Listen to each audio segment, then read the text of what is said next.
All of my art is a love letter to nature, an homage to its beauty. I don't just copy nature. Nature is perfect. If you look at anything, at a view, at the way leaves are in a tree, the structure of a flower, the detail is incredible and the composition is perfect.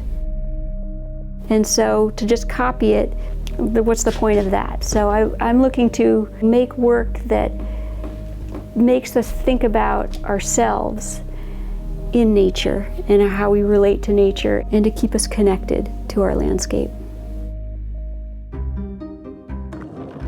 The owner of the building asked me to do a mural. She said, you know, you're a member of the community, I love your art, do you think you could do it? I thought about it and I said, yeah, this would be kind of an incredible experience, but it took some time for me to get used to the idea.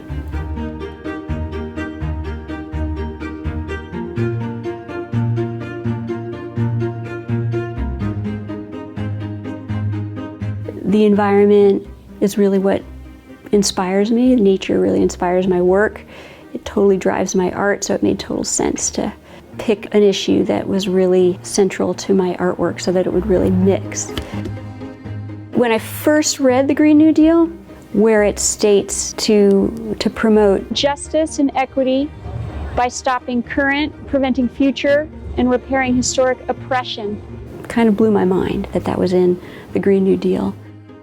This is a beautiful piece of writing, and I learned that it encompassed way more than addressing climate change, because climate change is way more complex.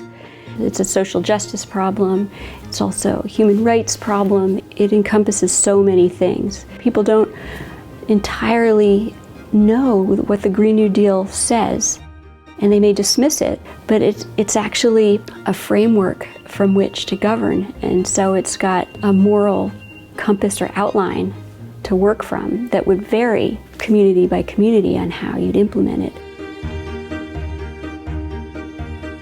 I decided why not juxtapose something really explicit next to something really abstract, and then work with color and the expression of the words and the expression of the shapes to sort of say the same thing, so that there could be this back and forth.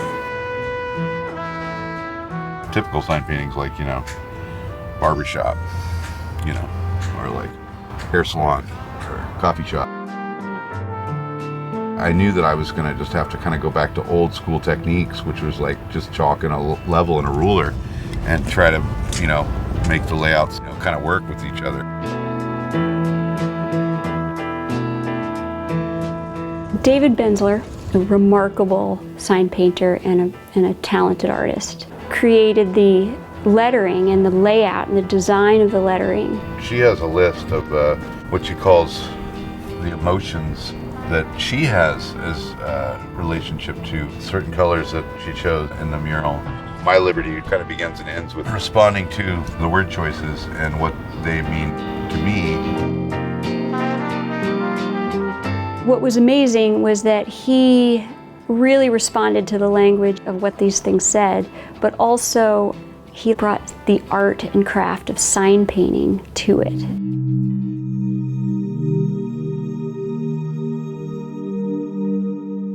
Like in nature, all ecosystems are really interconnected.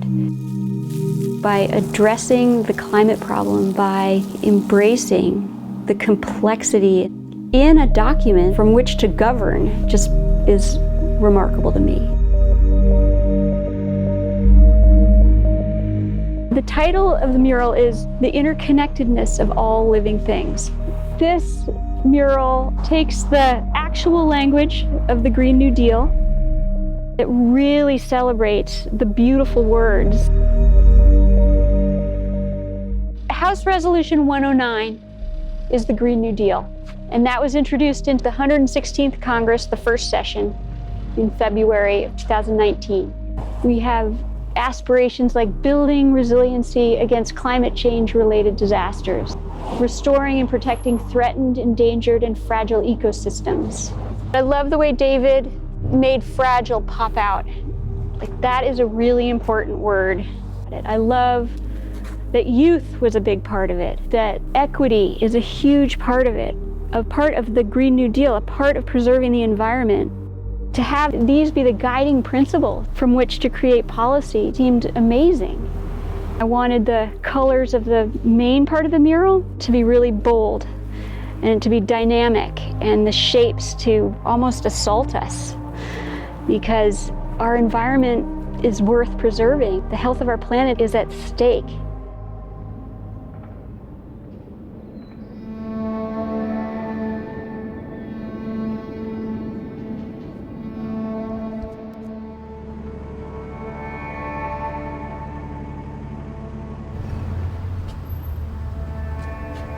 I know it's public space, but you know what? This is important, this issue. I mean, how can it be commie propaganda? I would love to talk to this person. I wish I knew who it was.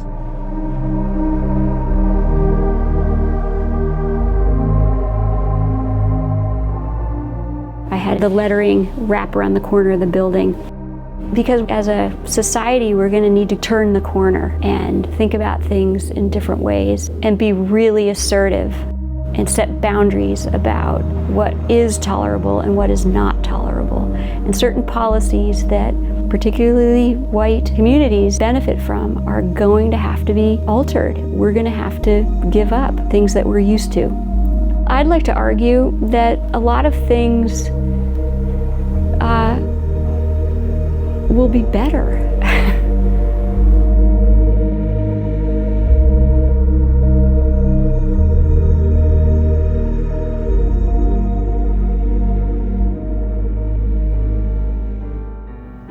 A changing climate is causing sea levels to rise, and an increase in wildfires, severe storms, droughts, and other extreme weather events that threaten human life, healthy communities, and critical infrastructure. It is the duty of the federal government to create a Green New Deal. To achieve net zero greenhouse gas emissions through a fair and just transition for all communities and workers. To create millions of good, high-wage jobs. And ensure prosperity and economic security for all people of the United States. To sustainably meet the challenges of the 21st century. To secure for all people of the United States clean air and water, climate and community resiliency, healthy food, access to nature, and a sustainable environment. And to promote justice and equity by stopping current, preventing future, and repairing historic oppression of Indigenous peoples, communities of color, immigrant communities, deindustrialized communities, depopulated rural communities, the poor and low-income workers, women, the elderly, the unhoused, people with disabilities, and the youth. And youth. And youth. And youth. And youth!